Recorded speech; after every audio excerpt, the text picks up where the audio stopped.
Kia ora, everybody. I have the absolute pleasure of talking with Blaine. Now, I've listened to a number of episodes on Evryman with Blaine, including episode number 3. I went back and listened to it. And Aaron, I didn't realize that Dan Doty had been on Joe Rogan twice. I was a bit like you, heard this guy speaking on Joe Rogan and was blown away by the potential of a movement called Evryman. Tell us about what hit home hearing Dan speak on Evryman and motivated you to pen an email and get in touch with this guy.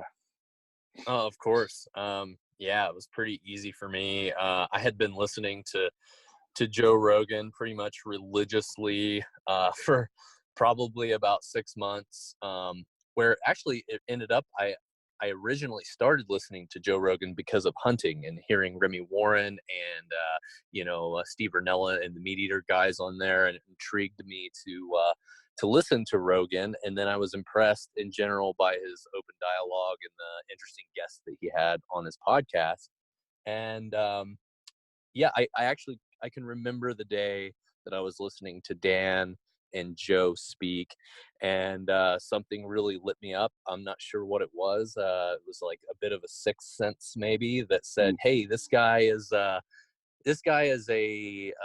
masculine, really intelligent dude who also seems to have something special in terms of emotional dexterity and just being somewhat of a spiritual person, but also being in the hunting world and also being a bit of a man's man. And it was intriguing to me to hear him speak. And I immediately after listening to the podcast, reached out to him on Facebook and found out that he lived in Bozeman, Montana, which is a small mountain town in Montana. And we actually lived about 5 minutes from each other. And so it worked out really well. Man, that is that's synergy indeed. How did you end up? Actually, I'm going to go into the Bozeman, Montana, but and on the episode 3, you talk about Peter Pans in Bozeman. I come from Southland, which is pretty agricultural. There's in a place not far up the road, Middlemarch hosts a ball where they they get ladies to jump on a train and train them out to this town for a ball to try get the men to meet some people.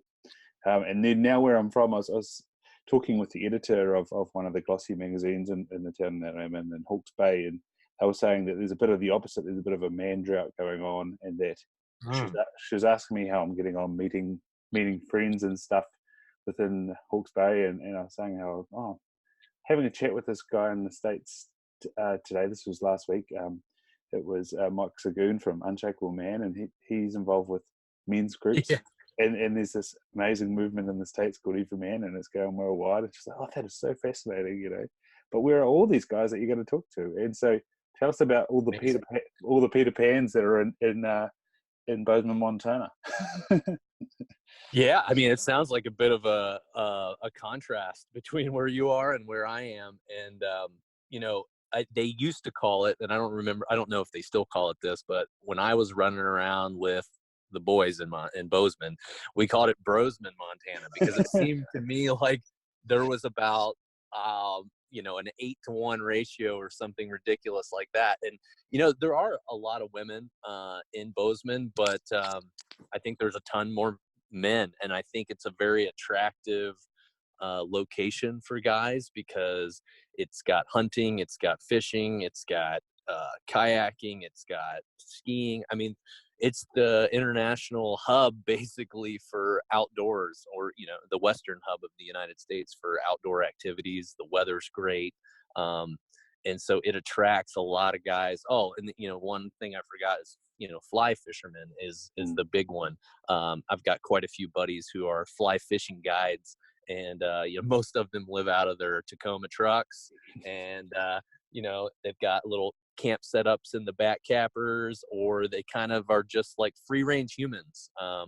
They go place to place and work as guides, and I'm actually super jealous of their lifestyle. Sometimes I would never trade being a father and a husband, but sometimes I do envy the randomness of life, traveling around in a camper shell. So, but yeah, I think that's kind of what I mean by Peter Pan's. There's just a lot of guys seeking adventure, or just kind of playing, really, in the Montana area. So yeah, it's quite prevalent. And so how has the sort of setting changed for you now that you're a father and husband? Yeah, it's quite different. Settling into it, I feel, a bit on both sides. I still like to play. I still like to get outdoors as much as possible. I prioritize that in my life because it's really meaningful for me. And so I have to be able to balance the time I spend outdoors and with my friends and in nature with the time that I spend, helping with my child, helping my wife, and working, and all of that is definitely, actually, probably even more balance now that I don't have time to mess around. Yeah. And my time is so valuable to me that, like I said, I prioritize the outdoors, I prioritize being in nature, but all the other waking moments are spent, changing diapers and feeding my son and hanging out with him, and spending time with my family. And yeah, it's like time is more precious and more valuable to me now, having a family. It makes it a little bit more manageable, whereas before I kind of was just kind of lazy about it, I guess. And so with being where you are, how much of family is around you? That's something that Alex and I, my partner, we've sort of struggled, that we've moved to two places, and even going back before we went had our daughter, we were in a place where we didn't really know anybody. How important has tribe been, and how have you found that? Obviously, in episode 3, you revealed how you lost your father reasonably early on in life. Mm. What have you done to surround yourself with a tribe? Yeah, it's a really good question. Originally, it's interesting. When I moved out to Bozeman, Montana, before I even moved out to Bozeman, I had a commander in the Army Special Forces, and he heard that I was moving to Bozeman, and he had mentioned that his brother lived out Mm. there. And I instantly reached out to him.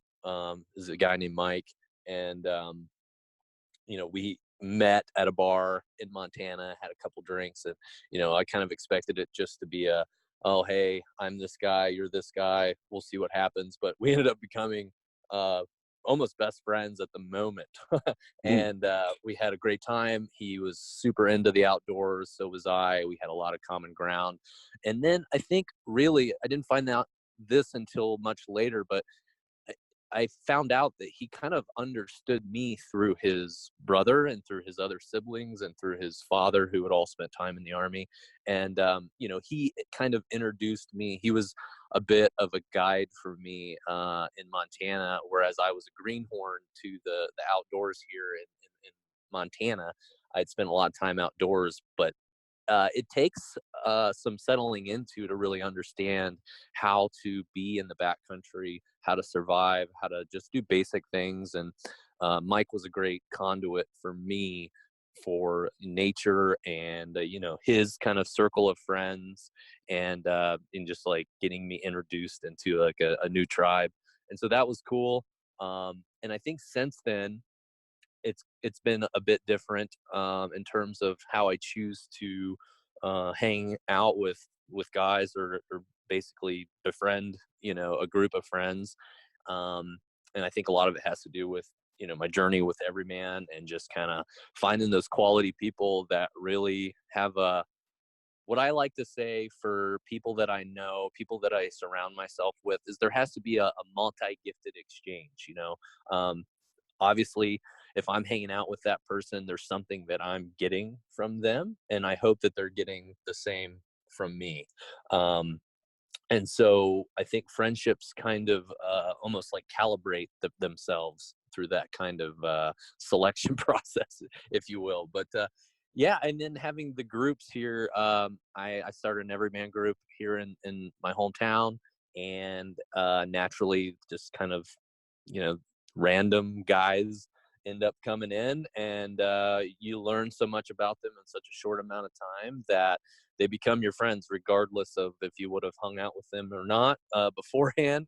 Just because, there's a lot of compassion, there's a lot of growth that you see, and you tend to end up trusting those guys a bit more than just your average Joe on the street. Wicked.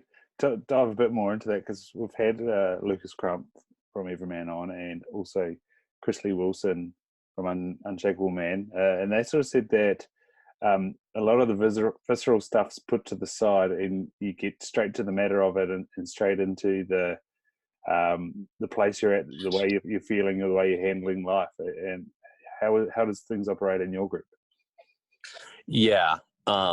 I think you tend to really understand that. Really, I think most every guy is going through something very similar, especially when you talk about guys that have new families and children and marriages and having to balance work, and we're all just there supporting each other through those experiences, and finding out that we're not so alone, and that the Instagram life is not what everyone is living, and we're all just humans, basically, trying to make it, trying to survive, and trying to be the best versions of ourselves. And so I think once we all let down the guard and disarm ourselves, then all of that kind of just comes to the surface, and it becomes more clear that we really need each other.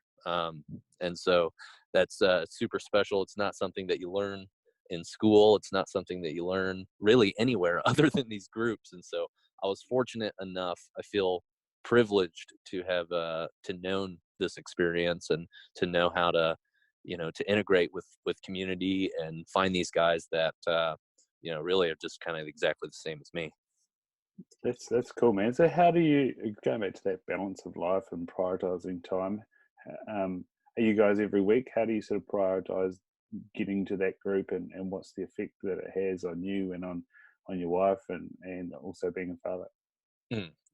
So we have our group every Tuesday night, and in the spring, summer, and fall, we have the group in my backyard. I've got a big backyard that backs up to the river, and we've got a fire pit, and the guys usually enjoy coming over and start up a little fire and have some coffee or tea, and we kind of started out that way. But it's something that I think most everyone looks forward to. It's like a break in the week. It's something that we're all just really used to. And my wife, she understands the deal. Or around 7:00 on Tuesday, the guys are going to start coming over to the house, and they're all very comfortably welcomed into our home and into our lives. And our dogs know them, my son knows them all. And so it's just become a normal part of life, I guess. And in the wintertime, we have a little shop that has a wood burning stove in it, and we all contribute some firewood. And one of the gentlemen who is in the group, it's his parents, and they're more than happy to allow us to use it. We just kind of got to keep it up, and it's a great place to convene. Wicked. I love the fact that your son has a large group of male role models showing up and doing something that you don't really hear about, talking, and not about who got the best touchdown, or how bad the snow's been this week. It's refreshing. What do you sort of think about that, and going to your own upbringing? As you said, it was great, and then you had that life-changing experience of losing your father. What was it like in those early years of development, and how do you sort of see what your son's going through? Wow, that's a layered question, but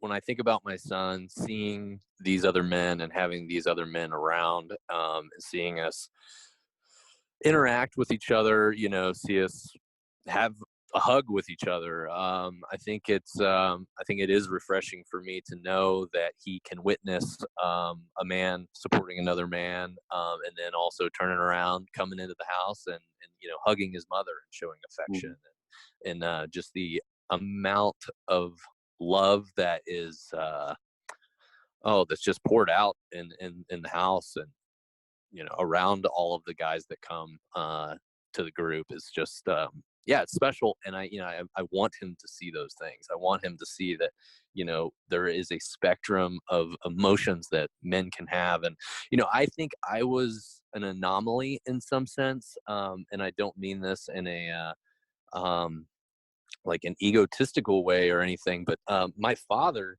he was a very emotional man, and he wasn't afraid to show that. And he had a wide spectrum of emotions, anywhere from being super vulnerable and allowing us to see him kind of be in a hard time, or see him sad, or in tears. And then also he could be angry in a really productive way, and he knew how, like, when to put the hammer down with my brother and I.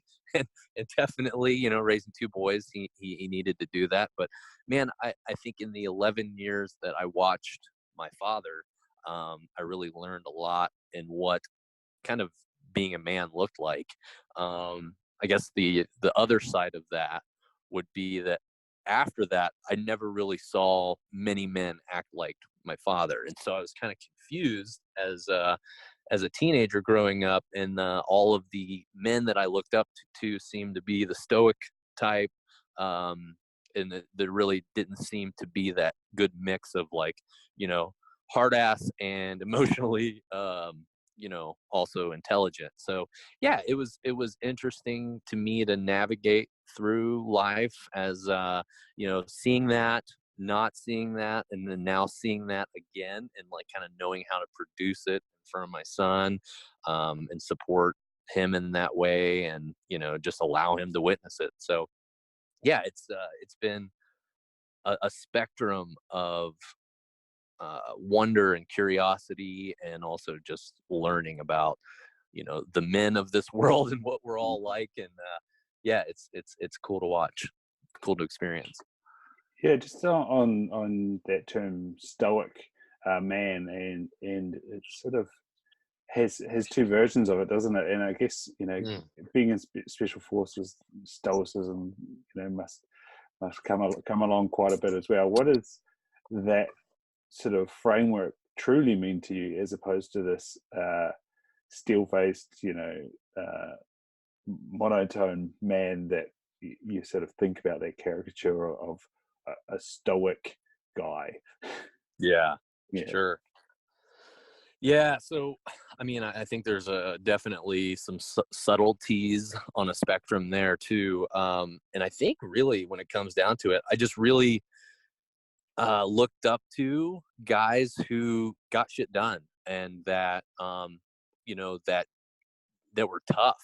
I mean, and I looked up to guys. I remember being like 13 or 14. I started working out at this gym in my high school, and there was a guy that had been in the Marines, and he never said anything. He never spoke.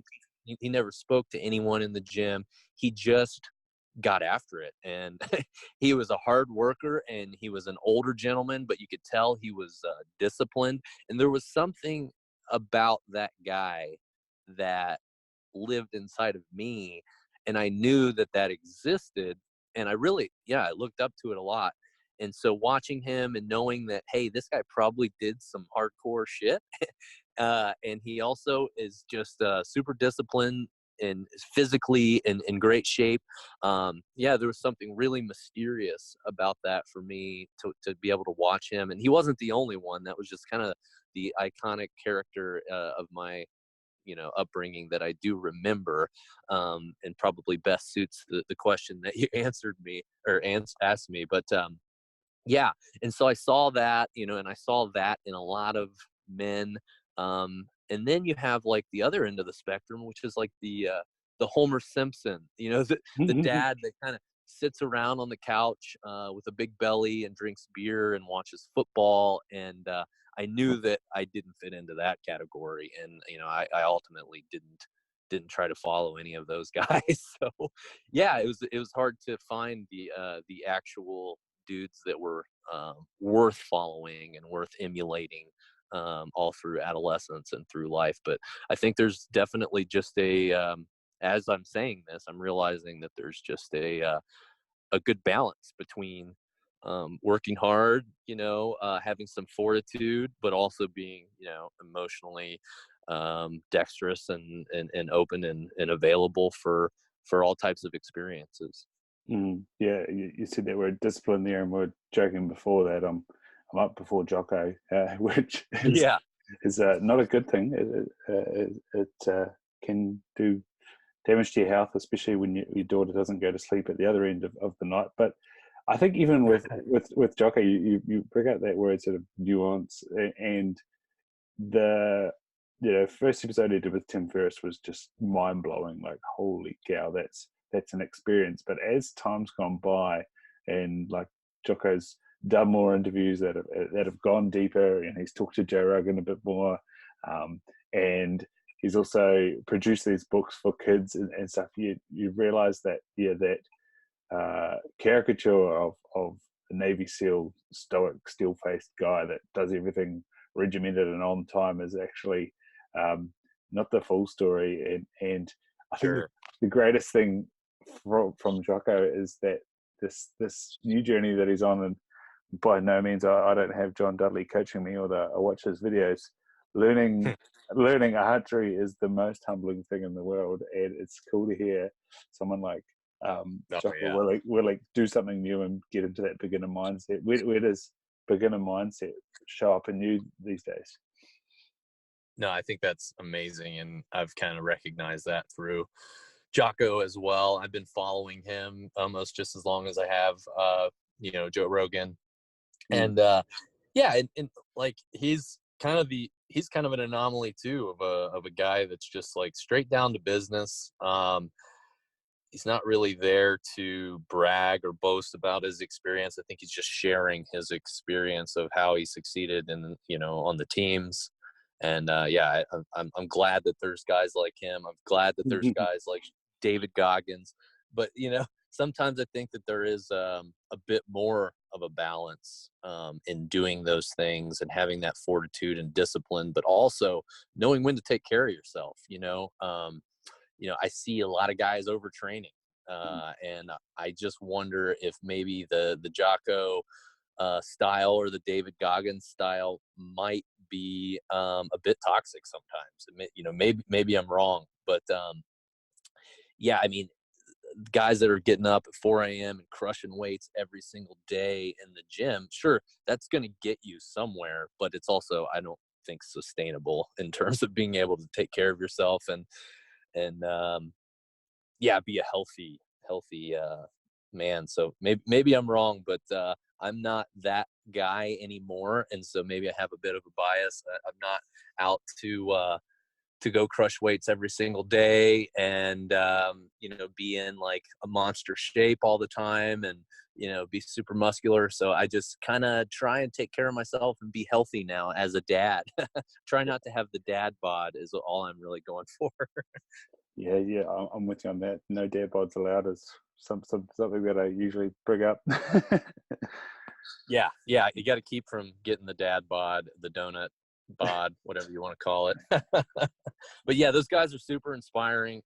I like watching them. It definitely wakes something up in me that I know used to exist and probably still does to a large extent, of just getting after it, waking up, gritting yourself through what you believe is like this self-loathing or like this laziness, just like penetrating through that threshold. I think those guys are great for that.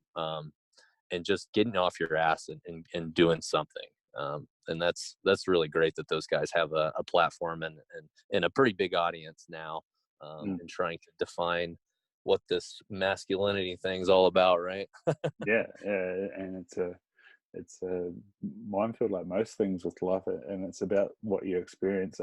It's also funny you brought up the fact that it's good for a little bit of motivation, but I think also purpose plays a big part. Like I've been trying, just a small example, I've been trying to sort of listen, going back to what you were saying, listen to the system, and for some reason with this change of season here, I've been a bit sort of tired and things like that, and getting to sleep's been hard, so waking up's not been so good. But then come today, like I said, I was up for a few hours last night, and then getting up early this morning. When you've got a little bit of a purpose, you can manage to snap into it for some reason. It's pretty funny.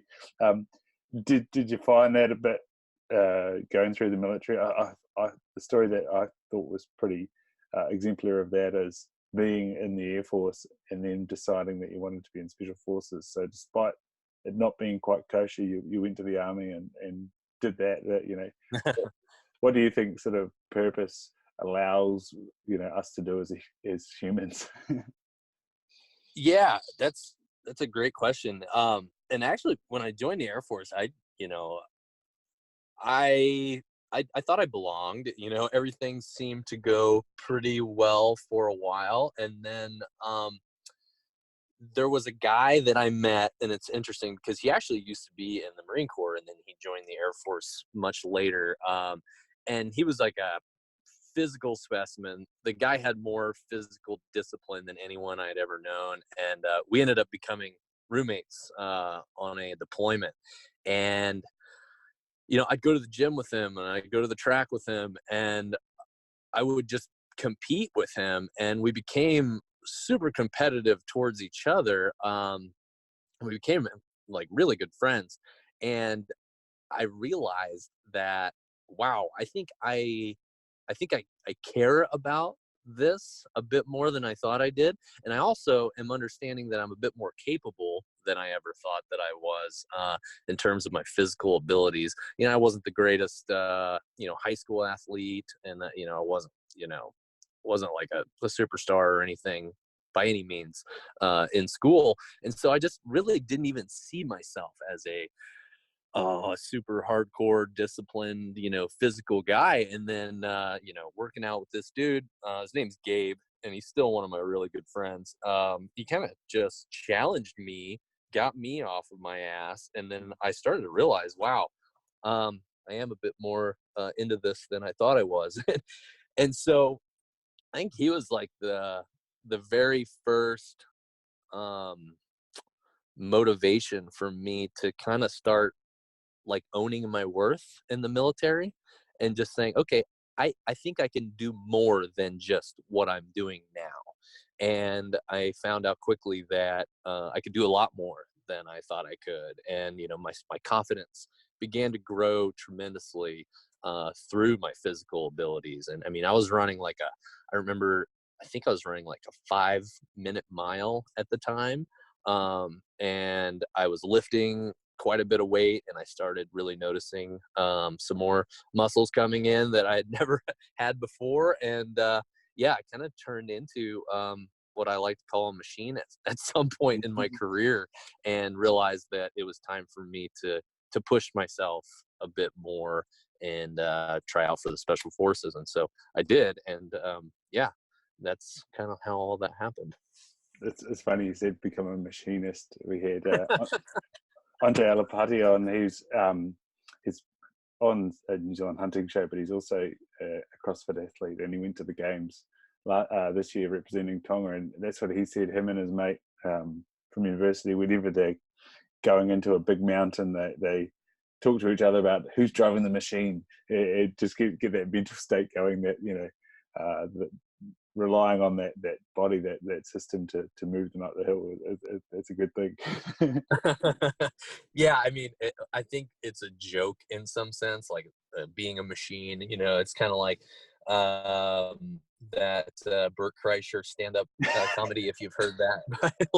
But I think it is like, you kind of have to like give yourself that mindset of like being this machine that does work, that that goes for long periods of time. And it's kind of being able to push your body further than what your mind thinks it can actually do, which I already know is a lot more than what we believe. Yeah.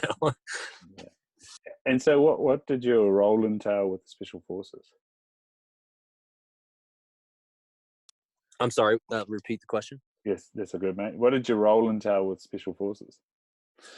So in the Special Forces, I was 18 Bravo, which is a weapons sergeant. And so they've got, several different, they call them MOSs. They're military occupational skill. And so mine was small and large arms. So you're talking anywhere from like a small 45 caliber pistol all the way up to a 107 millimeter mortar. And Oh, so, the course, you learn how to operate all of these weapon systems, foreign and domestic. You go through a bit of the mortars and large scale stuff, and then you're also in charge of the tactics and the operations side of what a team does on an overseas combat or just a contingency type deployment.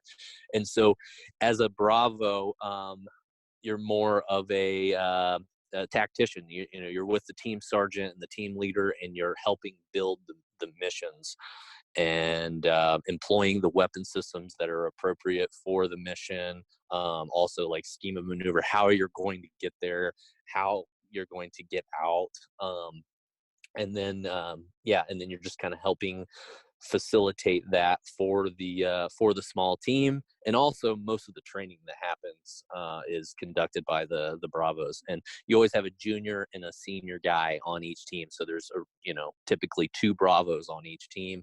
Like I said, a senior that's like been there for quite a while. He's got a lot of knowledge. He knows the ropes, and then he's also mentoring the junior. And I was super grateful and somewhat privileged to have some really great seniors ahead of me, and then also some great juniors that were below me that I mentored on my own. And so, yeah, it was. It's such a broad question, and there's so much that we are responsible for on a special forces team, which is pretty much everything. Millions of dollars worth of equipment for just a 12-man small team, in addition to also being responsible for keeping everybody safe, making sure that everybody's doing the right thing in terms of handling their weapons properly, taking the right stuff out on missions, making sure that they have the right ammunition. There's a lot that goes on and a lot of responsibility involved in that. yeah, and that is a massive word there, the responsibility, both in terms of capital and then human capital.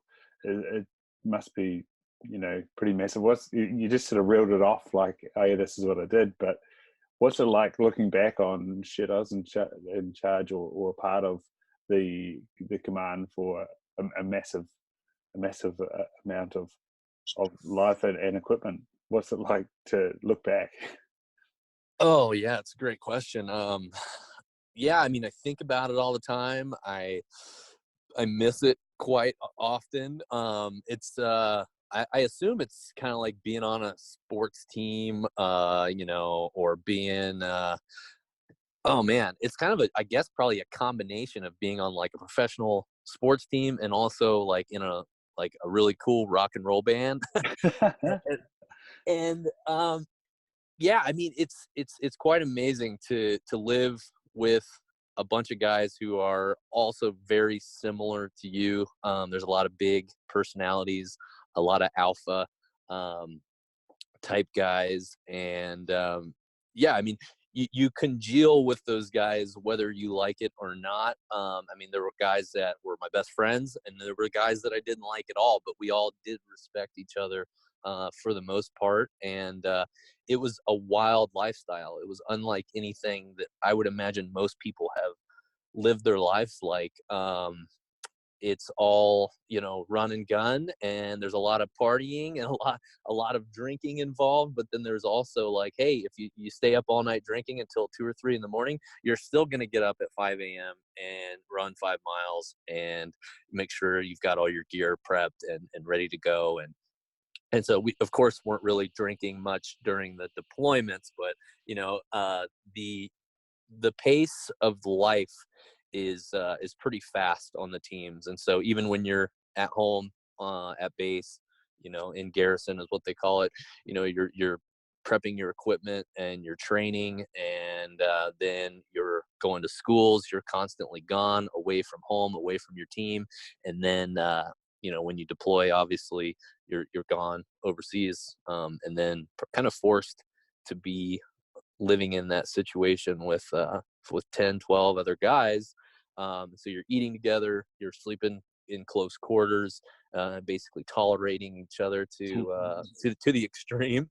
And so, yeah, the brotherhood and the formation of, relationship that's built is pretty strong. And I assume that it pretty much has to be, having it be high stakes and living a life that is, you're always basically watching behind your back, and also watching your buddy's back. And so, yeah, it's a mix for me of excitement and brotherhood, and then the responsibility part of it and the stress that comes along with it is also something that builds fortitude. It builds character, and it also is quite a bit for a young man to have to carry for a long time. And I know guys that do it. I know guys that do it for longer than I've done it. And yeah, I mean, that I miss it in the long run, but I wouldn't trade what I have now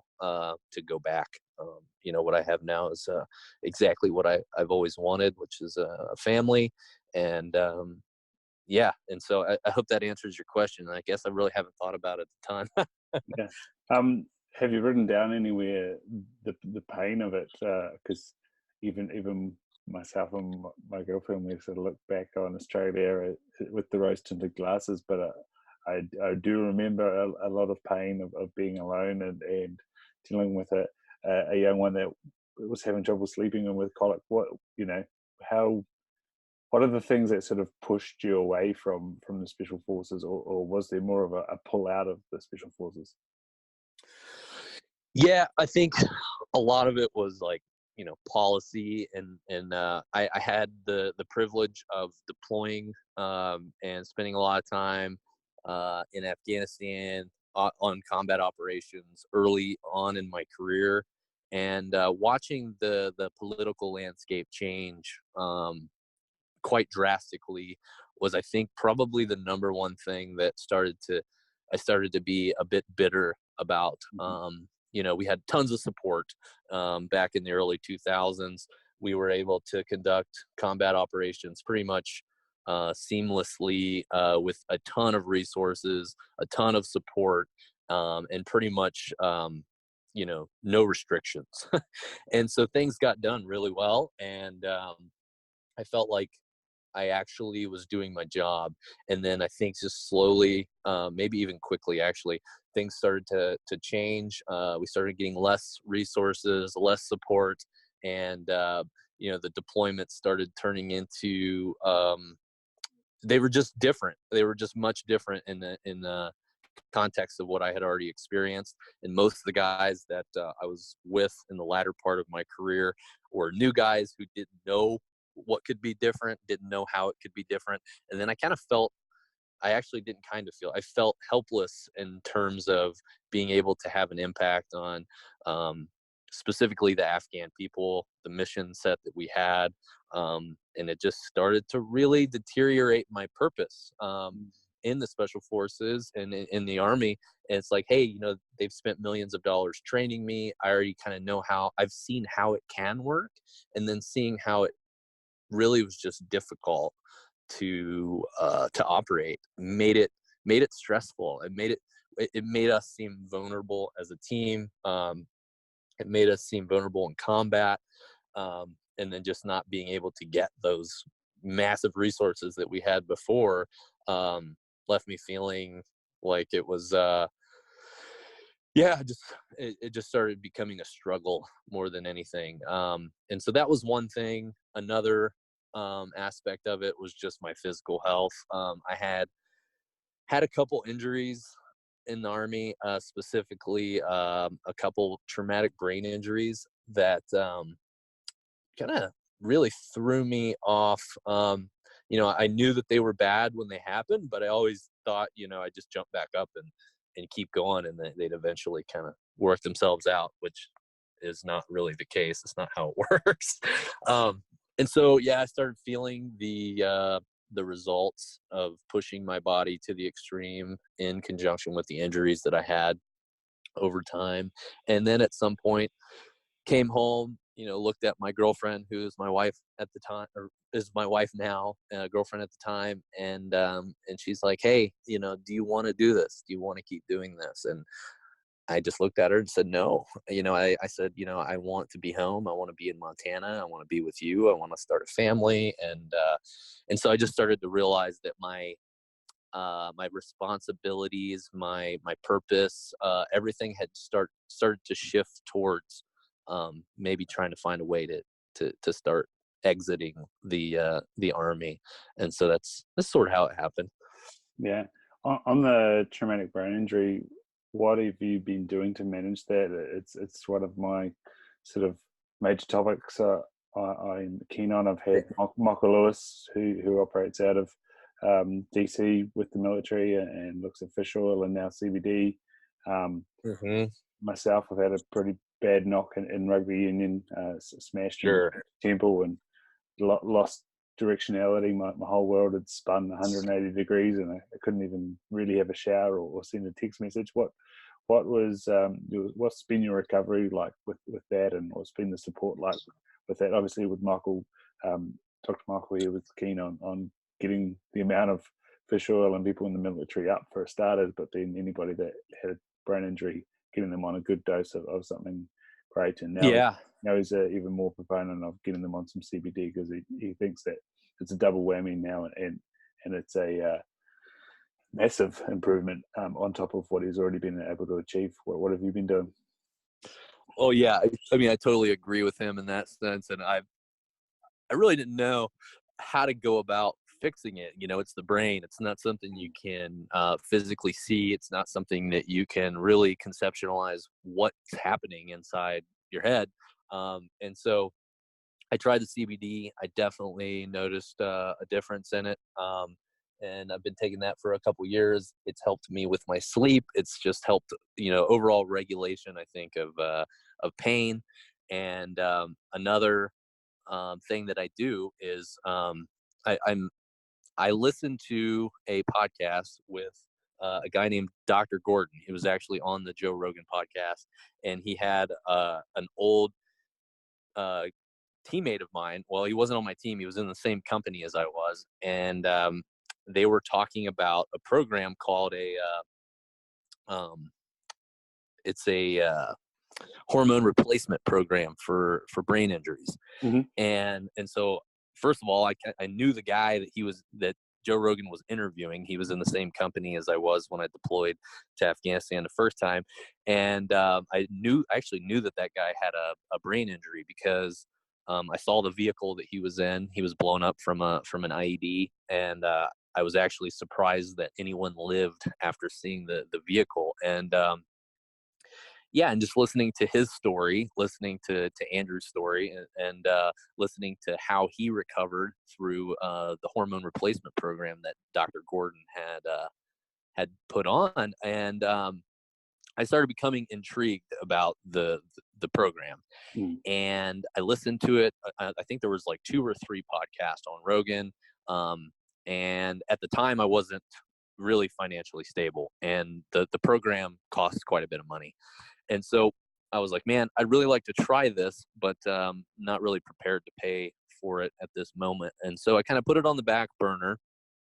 And then with Evryman, we hosted a veteran integration expedition where we took special operations veterans and combined them with basically civilians and took them out on an expedition in Yellowstone National Park. It was an amazing thing. One of the gentlemen that came on the expedition, who was sponsored, he started telling me that he had been on this hormone replacement program that Dr. Gordon was doing, and it was a phenomenal difference. He noticed quite a change in himself, and so he actually came out to Montana to visit at a later time, and he talked to my wife about it. I think I was, in the back room or doing something, and he kind of let her know that it would be a good idea to start it. And at that point, I actually was like, hey, I feel like I'm getting better. I feel like I'm improving. And I kind of had a hard head in terms of being open to all of these different medications. And so anyway, he got me in touch with Dr. Gordon. It was a Sunday morning. He reached out to Dr. Gordon. Sunday afternoon, I was sitting in my office on a Zoom call, video call with Dr. Gordon. And he instantly noticed, oh, hey, you've got this little twitch that you do with your eyes. I can tell that, that you've got this going on. And he started just like going crazy about how he noticed these little subtleties in me just watching me over the computer. So I instantly became, I had trust in the guy. And he did a blood test on me, and the blood test was amazing because it's like the 60-page report of what's actually happening with your entire body. It's got your brain levels, your testosterone, it's got your vitamin levels, everything that you're experiencing internally is kind of out on this report in low, normal, high, normal, low, high, all these different classifications. And so I was able to in real time look and say, holy crap, I'm only producing about 15% of testosterone that I should be as a 35-year-old male. I'm not producing any vitamin D. My cortisol levels are through the roof. And just looking and seeing that as like physical evidence, and then knowing that he has supplements that can supplement the offset of those hormones, and how to replace those with supplements that can actually help you heal. And so I said yes to the program. I've been on the program for almost probably 9 months now. And I would say within a month, I noticed a extreme difference. And so, I've got to wake up every day and take some supplements, and then I take some before I go to bed. And the quality of life, the clarity, the lack of fatigue that I have, the ability to get back in the gym and push harder, and just be a more vibrant, like, I don't know, just more, just got a lot more energy than I have in the past. And I definitely see a massive change since being on this protocol through Dr. Gordon. And so that's just probably the main thing that I do to manage the brain injury. That's powerful, man. And so how much, and you speak about the cortisol and low testosterone and stuff like that, how much of that, one point in time sort of weighed on the fact of, well, I've got a son now, and I want to be here for his life, the majority of his lifetime. How much of that sort of moment in time spoke to you about your longevity? Oh, quite a bit, Yeah. actually. And, recognizing that growing up, my dad was a physical specimen. He spent a lot of time working out in the gym. He played on a softball league. He would just go out for runs and jogs, and, really took care of himself. And I admired my dad's work ethic and his ability to basically just spend time with us out in the outdoors and do all of those physical things with my brother and I for the time that he was alive.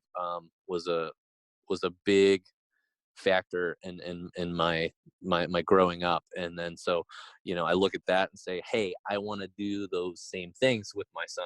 I want to be able to be a sport, his coach. I want to be able to be out on the field with him. I want to be out in the woods with him hunting. I don't want to be on my ass in a chair and then withering away. And just being able to take care of myself and being my best physical self, so I can do all those things with him and with my wife as well. And so I think that played a huge factor of being a fit dad. And then also just like, hey, I don't want to be that guy when my son's a teenager and my son says, hey, my dad was in special forces, and no one believes him because I'm this big fat slob. And so, I mean, there's definitely some maintenance that needs to, to be maintained through life in order to to stay the part. Yeah, that's where a bit of pride can go a long way, and Sure. a bit of purpose is always good. On that, as you said, the sort of purpose of meaning in your job and the ability sort of got taken away from you, and then you decided to leave the military. What was the void like? We had Brady Cervantes, aka Tatonka, on. He was part of Marines snipers, and he did 5 deployments across Afghanistan and Iraq, and then just even after, before he went back a couple of times, he was already having that problem that you hear about of just such a void and meaningless life away from the military. And that's why, despite I was on the other side of the Zoom, and he telling me about this time where he put a revolver in his mouth and it didn't go off, and then to hear that he went back 2 more times, it's just like, holy cow, this is beyond me of the capacity of feeling and what depression might be like. What for you, what was the void like? Yeah, I think I definitely experienced some of that. Well, quite a bit of that. In terms of void, there were definitely voids between deployments. There were voids between teams. I spent time on, I think, 3 different teams when I was in the special forces. And, when you leave a team, you leave the boys that you've been, forming relationships with, training with, fighting with, being with all the time. And then you kind of get sent over to another team, and then you got to kind of rebuild that whole thing again. And so that can be a rough integration, being a young special forces guy, and having to kind of prove yourself constantly, which is actually also really good, by the way, because it makes you accountable, and also kind of creates an opportunity for you to have some fortitude and also some discipline, and to be able to build those relationships and prove to them that you do belong on the team. And so, yeah, that was rocky, but I think the biggest void for me was just, the cold turkey quit, the walking away, and having a team and having a whole, barrage of amazing men that had the same career path that I did, that always felt like they were there, and a big giant family. And then all of a sudden, it seemed like a massive separation between them and then where I was in Bozeman, Montana. And so, yeah, the void felt, and like slowing down wasn't something that I knew how to do at the time. And so, I was still going as fast as I was being on the teams, but just being in a different location and not having that support. And so I thought, I got to hit the ground running. I got to go back to school. I've got to get a job. I've got to, do this and that. And I think I may have even sped up a bit. And I think in not knowing how to slow all that down, really suppressed a lot of feelings and emotions about leaving, and hiding a lot of what did occur, and just not knowing kind of what to do with it, I think was the biggest thing. Is there's a lot of trauma. There was a lot of there's a spectrum of experiences that were anywhere from absolutely fucking terrible to, excuse my language, and then to be amazing experiences. And so I think one thing that can be difficult, which seemed difficult to me, was just integrating those experiences and that lifestyle from being on a special operations team of alpha guys doing all of these things all over the world, and then coming home to being a college student, and just not being able to relate to many other people that were in your vicinity. So,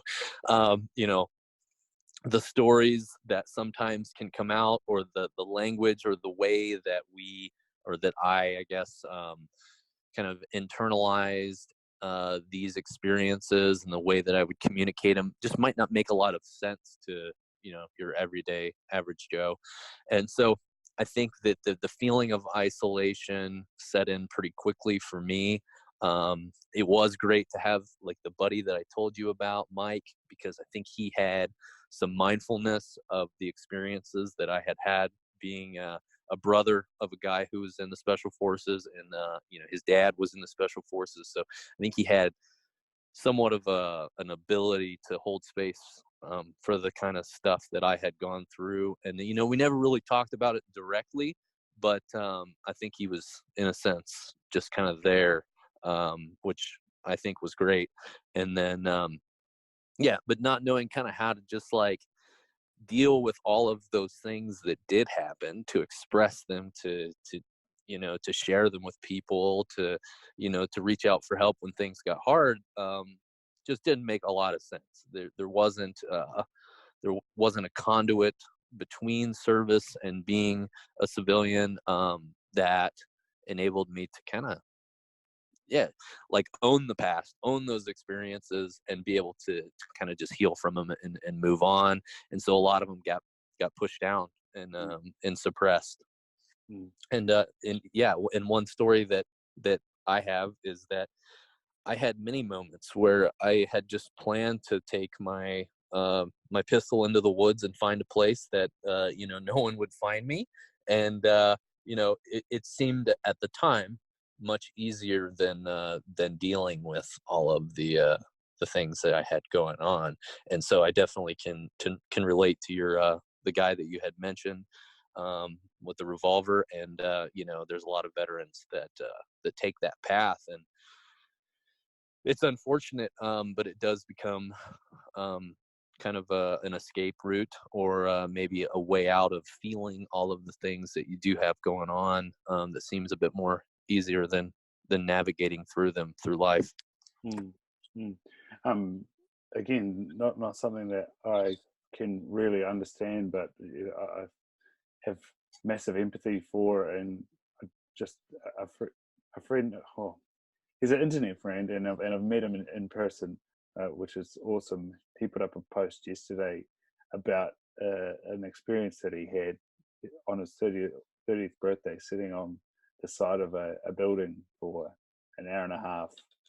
A lot of that in tears, not wondering where he was in that. And I sort of had the thought of that, and again, everyone's story is individual and capacity is individual, but if you could sort of sit through that feeling of escaping with a full stop, do you think that there's potential that if you can sit through that feeling of suicide and wanting to leave and wanting to put the full stop on it and get through it, that actually you're leaving that world behind, if you will, you're being reborn in a new way?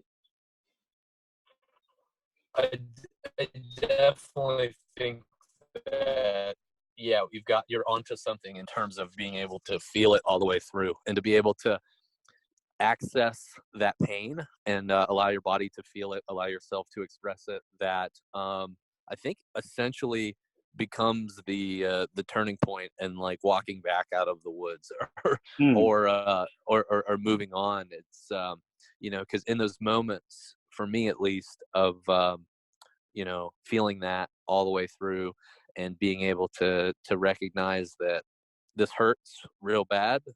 However, there are a bunch of people that care, and there is probably another way out. I just don't know what that is. And so, I think that being alone in that is definitely different than having a group, or a person, or a thing, or some sort of practice to be able to manage that pain with.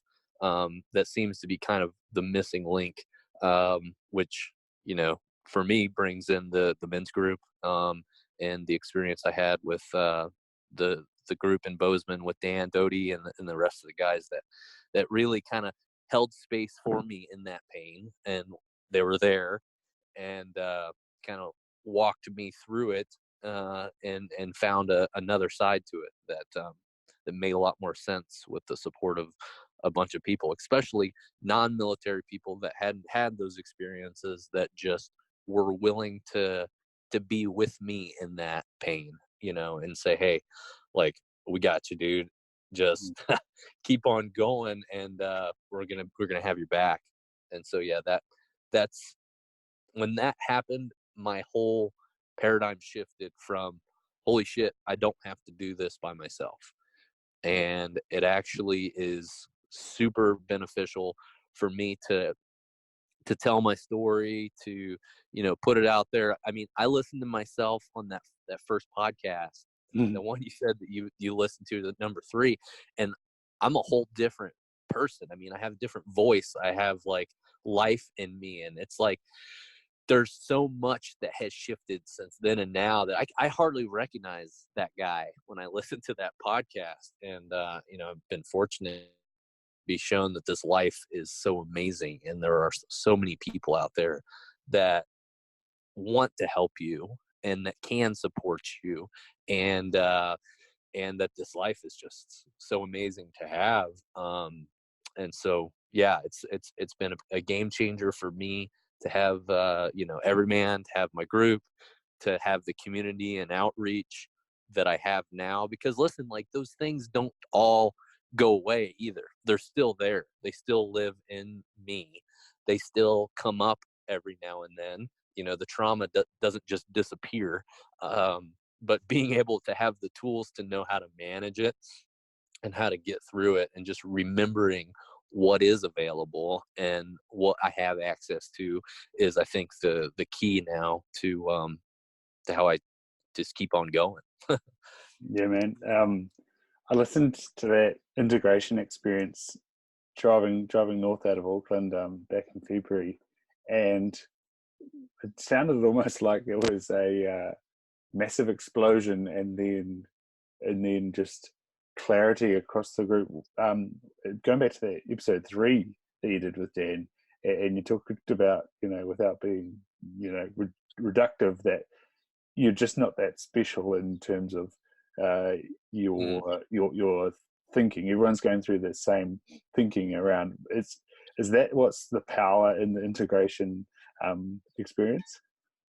It definitely is a powerful element to, I think, just kind of let your guard down and recognize that you really, and the ego too, and that everything that you have done or I have done is not special, and that people have all had similar experiences and similar feelings on a whole big spectrum that I think can be qualified quite often, especially from guys that have done, you know, high performing jobs like being in special forces or being an athlete, or, you know, having that seat in society, and then trying to integrate back into what you see as normal life.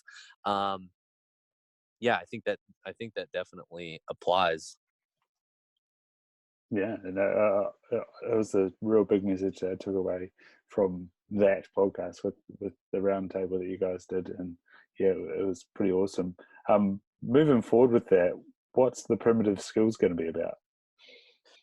So that's something that you know, it was kind of an explosion of a brainchild from my experience and the healing that I've had in nature.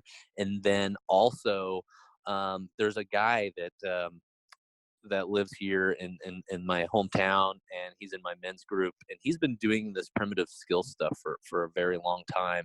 And he's done some of the, I'm not sure if you've heard of Tom Brown Jr. He's done a lot of the tracking schools and primitive skills type stuff on a large scale.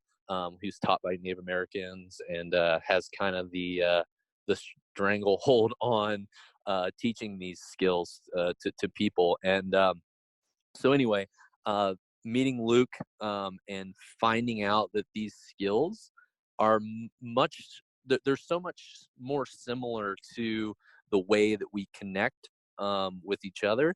And it can really strengthen the connection of like a place or where you're at, and being able to survive.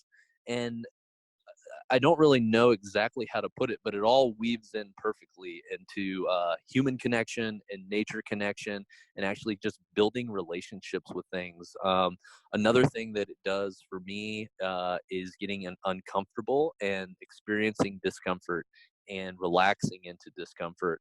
For instance, being able to go out on a backpacking trip without a sleeping bag and just taking a wool blanket and a poncho, and understanding how to build structure and how to, survive and how to be okay in really uncomfortable situations, just by listening and slowing down and looking at the resources that we have around us, is much similar to having tools to being in the big city or being in a situation of high stress, of just like, hey, we're going to be okay. Everything that we have and everything that we need is all around us.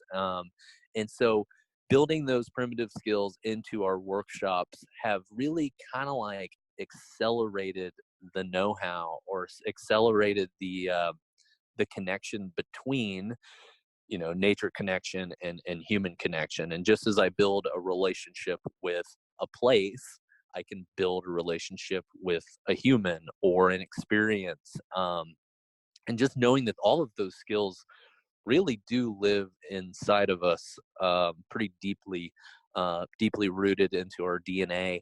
Our ancestors have been starting fires and gathering and hunting and being outdoors and surviving in the elements for way longer than what we've been comfortable.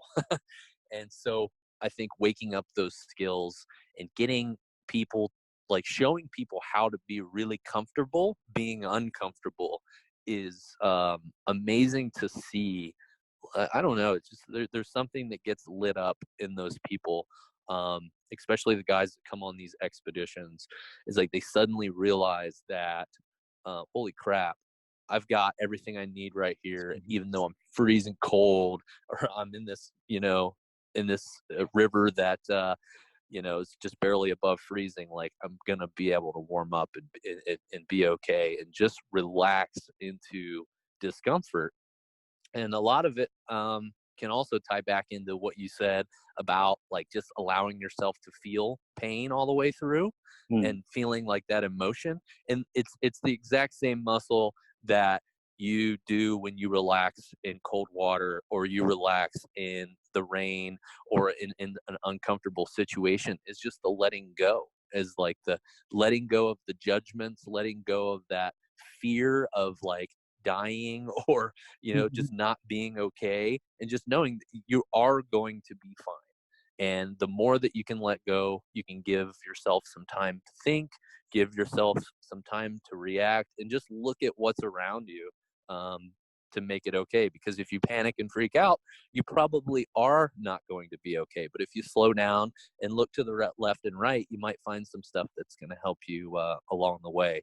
And so I hope that answers your question. But I really do believe that the skills of being in nature, and the primitive skills specifically, can help us wake parts up in us that can help us connect to nature, help us connect to other humans, and kind of tie those things both in together.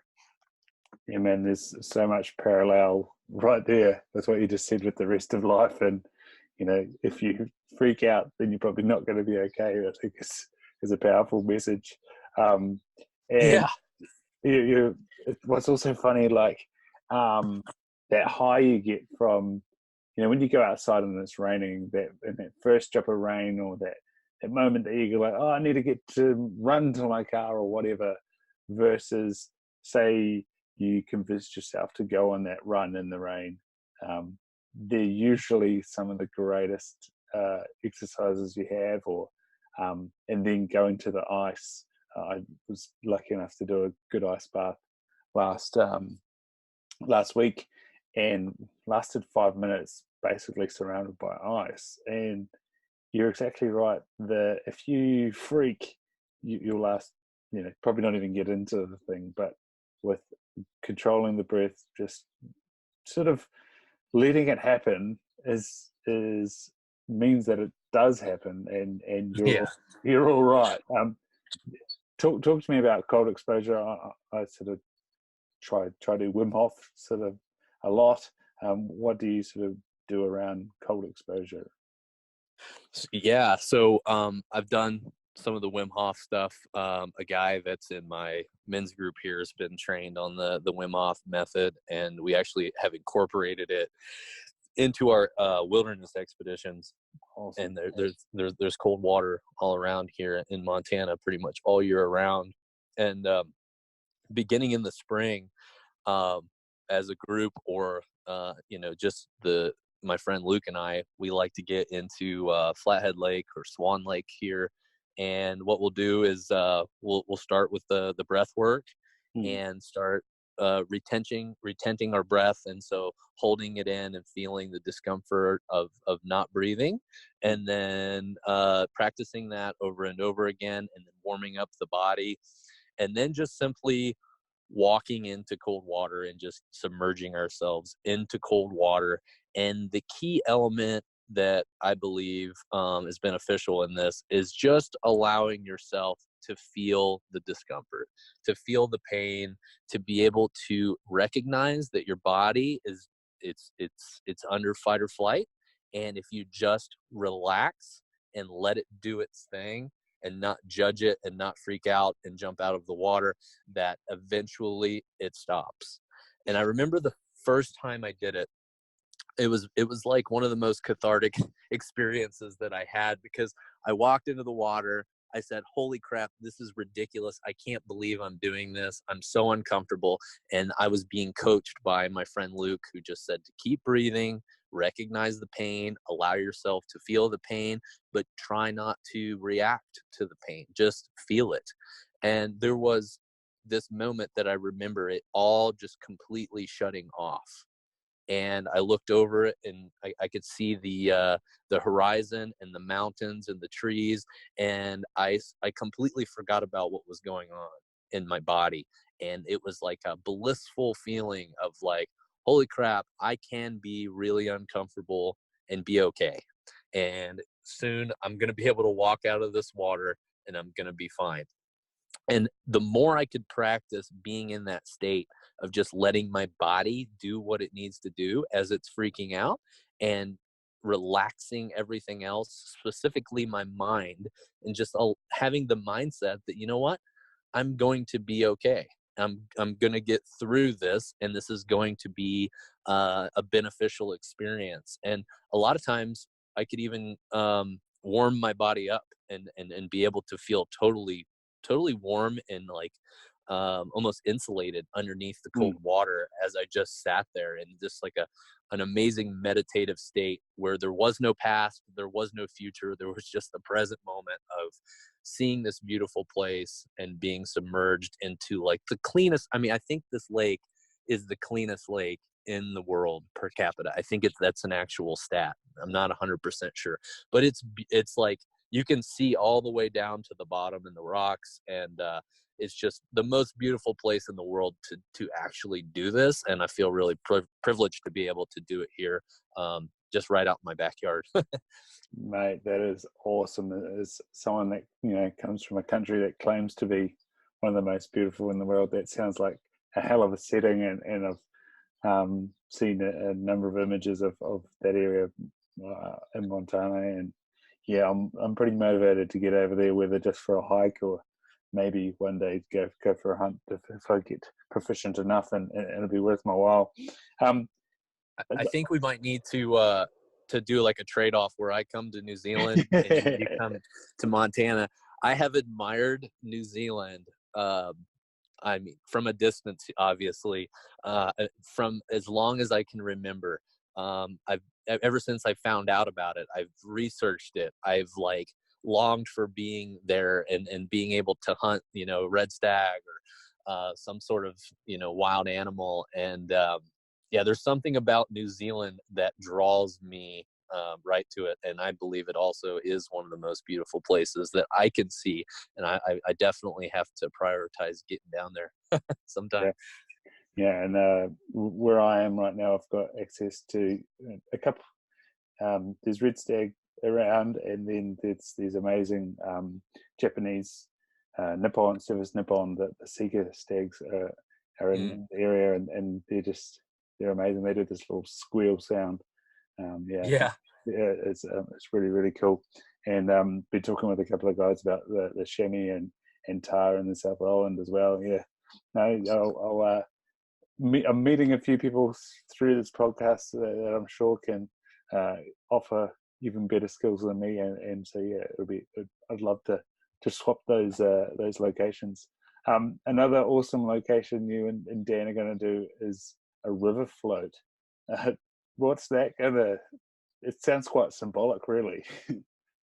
Yeah, I'm really looking forward to it. It's like a 5-day, 50-mile stretch of the Black Canyon in Nevada, and it goes from the Hoover Dam. It's one of the most infamous, engineering marvels of our country, and then floating from that all the way down to Lake Mojave, and camping out on the shores.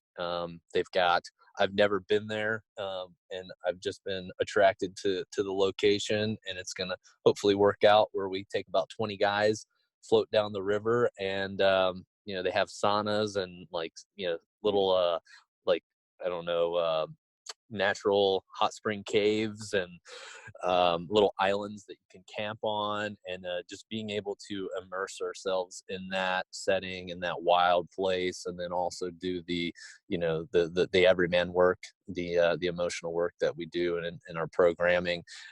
Just like the primitive skills, they complement each other so well. And so yeah, it's a full spectrum experience. I think it's 8 days or so, and we stay at a lodge for the first couple days and get integrated, kind of build the container, so to speak, and then we get out on the river, and we will have a good time and basically do whatever we want for 5 days, and then come out, have some relaxation, have some good food, and clean ourselves up, and have a day or so to integrate, and then yeah, send everybody off on their way home. But yeah, these expeditions have become, I think, I know my favorite thing to do, and being in the wild, being able to explore these amazing places that exist in our country that not a lot of people have access to or even know about, and complementing them with this work is it's pretty profound, pretty amazing thing. Yeah, it sounds like you're changing lives, and I don't think anybody. No doubt about that. Yeah, I don't think anybody will be leaving the same person. Even like you said, even going back to that episode 3 with Dan, to hearing your progression throughout the episodes that you've done, and now talking with you today, it's we're never the same. We're always developing, and we're always changing, and that sounds like a very positive way to go about it. Yeah, absolutely. I'm looking forward to seeing what we can do in the future. I want to expand. I want to go. Maybe we'll come to New Zealand someday. I want to do a trip to Mongolia. I want to do a trip to Machu Picchu. I mean, I want to find, access to these wild places, and then a way to be able to take guys in through the experience of being on an everyman event, and being able to change those lives on a big scale someday. And then also with veterans too.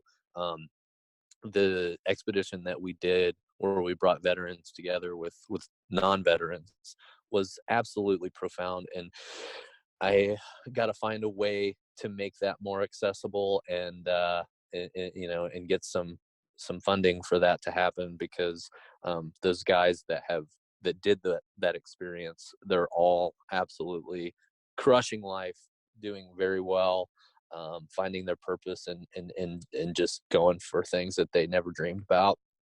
And so yeah, I'm motivated to keep this thing going. Man, I guess that was why Dan was saying to me the other day, I need to start the New Zealand Everyman. And so maybe if anybody's listened this far and they're keen on being a part of it, maybe that's what I need, a little bit of a push from somebody. Oh yeah, man. I'd love to help you get started.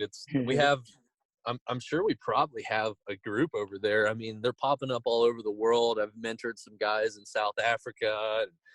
There's ton of guys that are in London and, Australia, and they're popping up all over the place, and all the resources are free. All you got to do is jump on the site, and there's definitely some availability for mentorship through the first part of the program. And yeah, it's pretty amazing to see him popping up internationally. That makes me really happy. Yeah, and Dan was saying that it's going to be in Melbourne next year, and I've had a few people from Melbourne come on here, and I needed a reason to get over there, so that might just be it. Awesome. Yeah. Well, yeah, we'll definitely stay in touch for that. Yeah, mate. So, where do people find you and find the website, and also find these awesome expeditions? It seems that every episode Dan's talking about an expedition and they're already half sold out. So where do people go to get involved with all of this stuff and follow you, mate? Yeah, so just go to everyman.com, EVRYMAN.com, and just click on the links for expeditions or retreats or whatever you're most interested in. And then if you got a question, you can reach out through the website. I think info@everyman.com, or there should be a button there. I think things are constantly improving beyond my technical abilities, but I do know that there's a human on the other side ready to answer a question that you might have.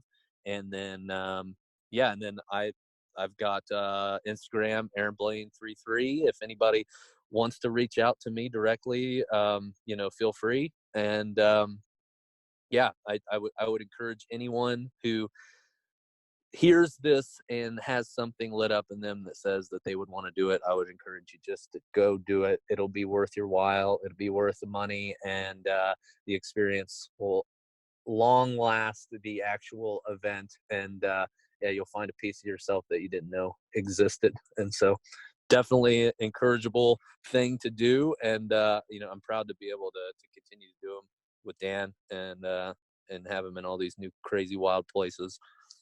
Absolutely. On your email it said about Fatherly. Have you written some stuff for those guys? So actually Dan wrote an article through the lens of me. So it's as told by Dan Doty, the experience of me, becoming a father and becoming, part of this community and integrating out of the military. And I'm super proud of that article. And I'm super proud of it too, because it also shows the strength of my wife and what she has endured through this whole experience. And I was able to honor her through that article, or Dan was able to honor Lindsay, my wife, through that article. And I thought it was like the best captured content that you could get by kind of watching my life transform from getting out of the military until now. And so I'm really proud of that article. I think that website's great. I think what Fatherly does is great. It gives you, if anybody doesn't know, it's a resource for dads to go to, just kind of ask questions, get support, figure out what all the other dads are doing. And I think it's an amazing resource. Yeah, absolutely. So what would you like to leave us with, Aaron? A thought, maybe a quote that you live your life by, something that hasn't done you wrong, or like I said, if anybody wants to reach out, what would you like to ask people? Well, I just think what I would tell people, or what the way I live my life, is that if something lights you up and you know it, go do it. Like stop listening to everybody else. Start unpacking the dreams of what everybody else wants for you, and just start doing that on your own. I mean, that's what I've finally figured out at 33 years old, is that this isn't anyone else's life. It's mine, and I trust myself. I know what I want. I know what my family wants and needs. And as long as I do that, all the other stuff really doesn't matter. And I know that stuff is real and it lives inside of me. And so if you're hearing this and you say, okay, well, I want to do something, I would say just go do it, or stop doing something. Just stop doing it. Or also, one thing that I do, that I say, that probably isn't the best advice maybe for everyone, but I would say, if you want to live a life that's purposeful and it's something that you it's a way that you want to live your life. Just stop listening to everyone else. Stop listening to how everyone wants you to do things. Just do whatever lights you up. And obviously, making sure that's a moral decision to make. But yeah, I think a lot of times we want to get verification or validation from everyone in our lives, when really it all just really exists with us, and it's in us to do what it is that's our life's purpose. So say go out and do that. Wicked, mate. Well, I'm going to hit stop. This has been a fantastic chat, and you knew it would be. Thank you so much for coming on. It means a lot, and I'm very grateful that you found the time to talk to me. Thank you so much. No, man, it was super. I had a great time talking to you. I knew that I would too, and I hope that we can keep the conversation going. I think what you're doing is great. I definitely want to make it to New Zealand, and I definitely want you to be on an expedition someday. Yeah, and man. So hopefully we can make that happen. But keep doing what you're doing, and it's been great talking to you. And yeah, we'll stay in touch, Ryan. Cheers, man.